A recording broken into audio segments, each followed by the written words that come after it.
Assalamualaikum warahmatullahi wabarakatuh.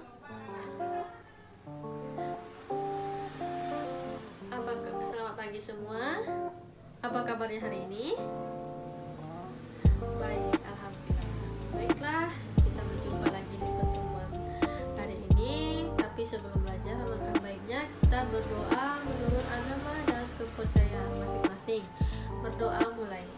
Baiklah, kita hari ini memasuki materi baru. Nah, sebelum kita masuk materi baru, apakah ada yang ingin dipertanyakan tentang minggu kemarin? Materi minggu kemarin? Tidak ada. Baiklah, kita masuk materi tentang teks ekspansi. Apakah Anda semua pernah membaca teks yang berisikan banjir, longsor, atau gunung meletus? Pernah? Nah, itu semua adalah termasuk teks ekspansi.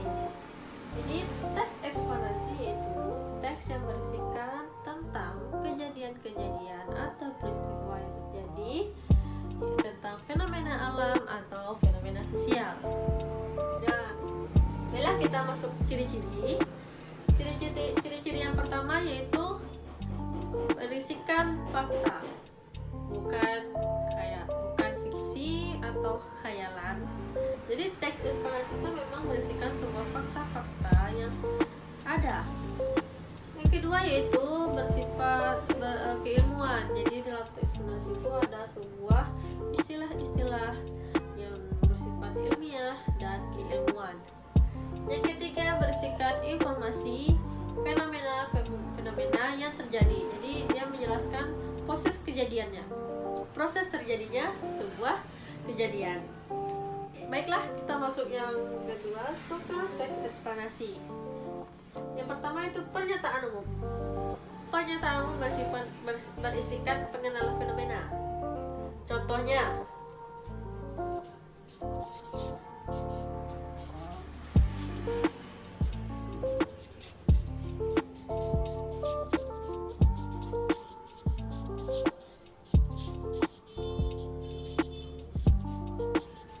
banjir bandang di Jakarta. Nah, ini namanya pengenalan umum. Banjir bandang di Jakarta. Nah, ini berisikan pernyataan umum. Yang kedua, penjelasan. Penjelasan sebuah teks tersebut. Banjir bandang di Jakarta. Poin kedua yaitu penjelasan. Penjelasan itu berisikan proses sebab dan akibat. Nah, contohnya nih, banjir bandang di Jakarta. Sebabnya apa? Sebab sampah yang dibuang secara sembarangan mengakibatkan banjir di Jakarta. Yang ketiga, penutup. Penutup ini berisikan tentang sebuah kesimpulan dari teks tersebut. Nah, jadi dia berisikan kesimpulan yang ada. Agar bisa Anda ingat semua, jadi struktur teks ekspansi itu 3P, yaitu pernyataan umum, penjelasan, dan penutup. Baiklah, apakah ada pertanyaan di poin struktur teks ekspansi? Tidak? Baiklah, kita lanjutkan, yaitu kaidah kebahasaan teks ekspansi. Yang pertama, menggunakan konjungsi kausalitas, yaitu menggunakan konjungsi tentang sebab dan akibat, seperti sehingga, menyebabkan, atau sebab. Yang kedua, menggunakan kata benda yang merujuk pada fenomena. Yang ketiga, menggunakan konjungsi kronologis, yaitu konjungsi yang berdasarkan urutan waktu. Yang keempat, menggunakan kata istilah sesuai dengan topik. Tentu saja kita harus menggunakan kata sesuai dengan topik, tidak mungkin lain topik, lain penjelasan, dan lain istilah. Baiklah, kita masuk poin selanjutnya tentang langkah-langkah penyusunan teks ekspansi. Yang pertama, menentukan topik. Sebelum kita memulai merancang teks ekspansi, kita harus menentukan topiknya terlebih dahulu tentang apa yang ingin kita buat. Contohnya seperti banjir bandang di Jakarta. Yang kedua, mengumpulkan referensi. Mengumpulkan referensi itu bisa kita cari, kita bisa tinjau langsung ke tempat kejadian. Mengumpulkan referensi kalau bisa mungkin ada, kalau zaman sekarang bisa kita lihat di Google atau di web.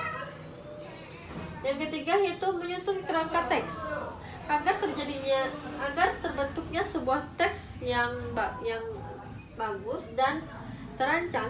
Tentu saja kita harus menyesuaikan dengan kerangka teks dan struktur teks eksplanasi kita. Nah, yang terakhir baru kita mengembangkan kerangka karangan. Jadi kita bisa mengembangkannya dengan kata-kata atau tambahan kata. Sampai sini ada yang perlu dipertanyakan? Tidak? Baiklah. Kita masuk mulai yang terakhir, pola pengembangan teks eksplanasi. Yang pertama, pola pengembangan kronologis. Sesuai dengan kaidah kebahasaan yaitu urutan waktu secara berurutan. Yang kedua, pola pengembangan kausalitas yaitu berdasarkan sebab dan akibat. Itulah kata kunci tadi eksplanasi itu, sebab dan akibat. Disebabkan oleh apa yang mengakibatkan titik-titik. Nah, sampai sini ada pertanyaan? Tidak? Baiklah.